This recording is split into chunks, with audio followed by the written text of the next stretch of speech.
बहरहाल इन तमाम अमूर पर गुफ्तगू होगी। मेरे साथ मौजूद हैं हिना जलानी साहिबा, माहिर कानून हैं और human rights commission of Pakistan की जो हैं वो उनको हेड भी करती हैं। आप सब वाकिफ हैं उनके काम से। और मुजम्मिल सोहरवर्दी हमें ज्वाइन कर रहे हैं लाहौर से। अभी कुछ ही देर के बाद अब्दुल कयूम सदीकी जो कोर्ट रिपोर्टर हैं इस्लामाबाद में हमारे बड़े मशहूर, वो भी हमें ज्वाइन करेंगे। तो वेलकम टू ऑल। मैं हिना साहिबा सबसे पहले आपसे आगाज करता हूँ। ये आपने देखा होगा एफिडेविट जो उन्होंने बयान हल्फी दिया और साकिब निसार साहब के हवाले से, इसकी क्या कानूनी जो है इम्प्लीकेशन हो सकती है, क्या इसकी जो है फर्क पड़ेगा? आप जो अपील्स की हुई हैं नवाज शरीफ ने और मरियम नवाज ने अपने केसेस की बाबत, तो कहाँ तक ये असरअंदाज होगा? देखिए, अभी तक जो मरियम नवाज का केस है इस वक्त, और नवाज शरीफ साहब का तो खैर सुना नहीं जा रहा, मगर उनका केस जो इस्लामाबाद हाई कोर्ट में मरियम का सुना जा रहा है, क्योंकि आपको मालूम है कि नवाज शरीफ साहब को तो उन्होंने एब्सकॉन्डर डिक्लेयर किया हुआ है, तो his appeal is not being heard. लेकिन उसमें तो अभी ये शामिल नहीं हुआ। लेकिन इस एफिडेविट की कानूनी हैसियत तो तभी होगी जब इसको किसी अदालत में दाखिल किया जाएगा। हाँ, अलबत्ता ये बात है कि जस्ट द फैक्ट कि उन्होंने ये एफिडेविट साइन किया on oath, he will be held to his statement. बिल्कुल, तो अब तक तो इतनी वैल्यू है कि he is to be held to his statement. मगर देखें रजा, ये सिर्फ इस एफिडेविट और इसकी कानूनी हैसियत तक महदूद नहीं है ये मामला। इस मामले को आप देखें तो ये इसका हर पहलू और हर जाविये से देखें, हर नुक्ता नजर से इसको देखें तो ये बड़ा अफसोसनाक है और बड़ा डिस्टर्बिंग है। बिल्कुल। वो इसलिए, और मैं आपकी इजाजत से पहले इनको अलग अलग जिस एस्पेक्ट्स में मैं देखती हूँ उनको अलग अलग देखते हैं और उनकी अलग अलग क्या क्या रेमिफिकेशंस और इम्प्लीकेशंस हैं उनको देखते हैं, और फिर इसका मजमूई जो कलेक्टिव इसका जो असरात होंगे उसको भी देखिए कि how everything is linked to each other. पहली बात तो जो है, जो सबसे पहले समझ में आती है, वो ये है कि क्या ये जो एफिडेविट में वाकया बयान किया गया है और एट्रीब्यूट किया गया है एक जज साहब को इस किस्म के एक एक्शन जो कि जुडिशियल वैल्यूज और जुडिशियल कॉन्डक्ट के बिल्कुल खिलाफ है, अगर ये दुरुस्त है तो फिर हमें बहुत तशवीश है। और बहुत तशवीश इसलिए होनी चाहिए कि ये पहला वाकया नहीं है। अब मैं सुबह से देख रही हूँ कि लोग बार बार उन वाकयात को दोहरा रहे हैं। आप भुट्टो के कत्ल से लेके और वो जो असगर खान की पिटीशन के ऊपर जो मामलात हुए, और उसके बाद भी जब जिस वक्त हुकूमतें बदली, चाहे वो प्रेसिडेंशियल पावर्स को इस्तेमाल किया गया हो या जुडिशरी को इस्तेमाल किया गया हो, हमारी हिस्ट्री बड़ी मर्की हो चुकी है। और इस मर्कीनेस का जब फिंगर पॉइंटिंग जुडिशरी के ऊपर हो तो वो और भी ज्यादा सीरियस मामला हो जाता है। एक तो ये बात कि अगर ये दुरुस्त है तो आई थिंक सबसे ज्यादा डिस्टर्बिंग तो ये एस्पेक्ट है, और अगर दुरुस्त नहीं है तो फिर दूसरा एस्पेक्ट भी बहुत डिस्टर्बिंग है कि क्या इस मुल्क में अब ये जो रूल ऑफ लॉ या जो प्रोसेस ऑफ जस्टिस है इसको हर वक्त मशकूक बनाया जाएगा इस किस्म की वाकयात की वजह से। तो एक तो ये पहलू है। दूसरा पहलू जो मैं समझती हूँ अहम है वो ये है कि इस मुल्क में क्या सब ने मिलके ये साजिश की हुई है कि हुकूमत में जब पॉलिटिकल इंजीनियरिंग जो भी करता है, सियासी लोग करें या वो ताकतें करें जिनका मुझे और आपको सबको पता है कि एक्चुअली पॉलिटिकल इंजीनियरिंग कौन करता है, वो आप अपने इंटेलिजेंस अदारों के हवाले से करें या अपनी फौज के किसी एजेंडे की वजह से करें, मिलिट्री एस्टेब्लिशमेंट की। ये बात मेरा ख्याल है कि बहुत अहम है कि ये जो हम पॉलिटिकल इंजीनियरिंग के मामलात हैं इनमें क्या सब मुलविस हैं। ये जज साहब जो हैं अगर उनको जुलाई 2018 से ये वाकया पता था, why did he not come forward and go to the Supreme Judicial Council with this complaint बिल्कुल that in my personal knowledge के ये हुआ है. जब बिल्कुल सारा बेड़ा गर्क हो गया इस मुल्क का, एक बिल्कुल पॉलिटिकल इंजीनियरिंग शुरू हो गई, उसके नतीजे में एक ऐसी कुव्वत ने सिलेक्ट करके एक ऐसी हुकूमत को ले आए जिसने बेड़ा गर्क कर दिया. और एक सबसे अहम बात ये भी है कि हमारे फंडामेंटल राइट्स भी कोई वक़्त रखते हैं.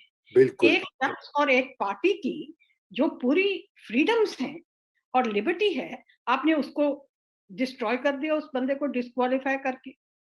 बिल्कुल और उसके बाद ये शख्स आए और इन्होंने कहा कि ये हुआ, जब सब कुछ इन्होंने डिस्ट्रॉय कर दिया.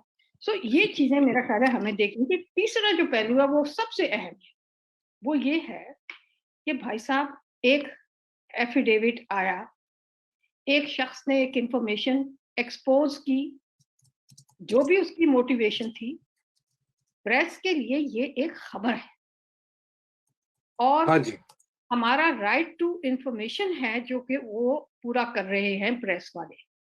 तो मीडिया को आपने, मैंने ये सुना है कि इस केस का, ये केस तो नहीं मैं कह सकती, इस प्रोसीडिंग का नाम है state versus Abbas Ansari.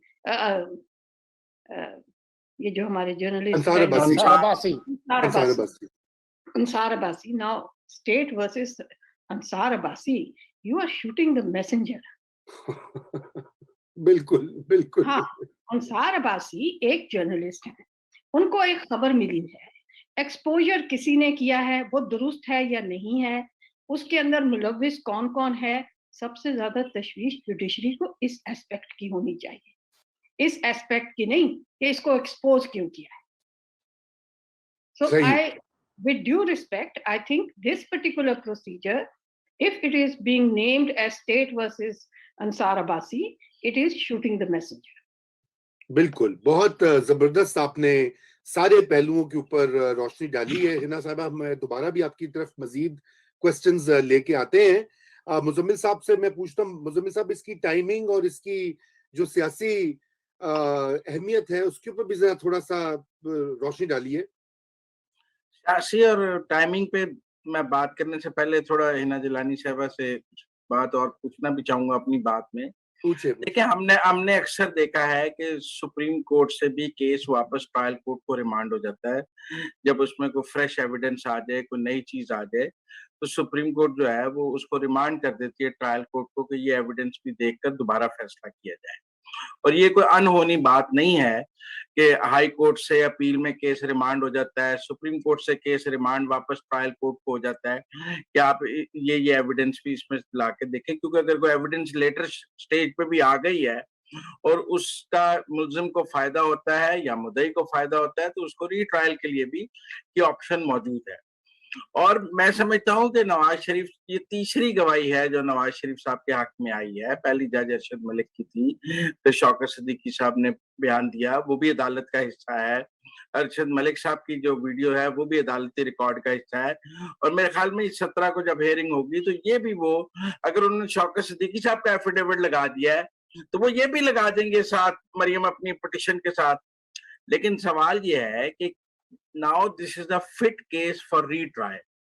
Islamabad high court को इसको दोबारा ट्रायल कोर्ट को भेजना चाहिए कि नई फ्रेश एविडेंसेस भी आ गई हैं, तब आगे आप इन सब को देखकर दोबारा फैसला कर दें.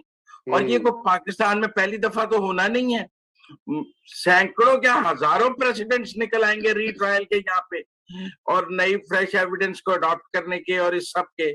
तो और मैं समझता हूँ कि बजाय इसको कोई ईगो का, ह्यू एंड क्राई का मसला बनाया जाए. जो जजेस ने गवाही दी है, देखिए, उनको सिर्फ ट्रायल कोर्ट में क्रॉस एग्जामिन हो सकते हैं. अपील में हाई कोर्ट्स और अपीलेट कोर्ट्स में क्रॉस एग्जामिन और एविडेंस लिखने का रवाज नहीं है. अगर इन एविडेंस पे क्रॉस एग्जामिन भी होना है इन जजेस ने और सारा कुछ होना है तो वो जाके ट्रायल कोर्ट में ही होना है. ठीक है ना, इसका कोई बेनिफिट ऑफ डाउट मिलना भी है किसी मुल्जिम को तो वो ट्रायल कोर्ट में मिलना है.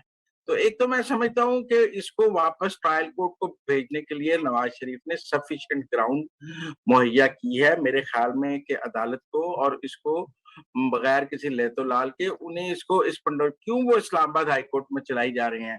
ارشد ملک کی ویڈیو کے بعد ری ٹرائل کا آرڈر ہو جانا چاہیے تھا.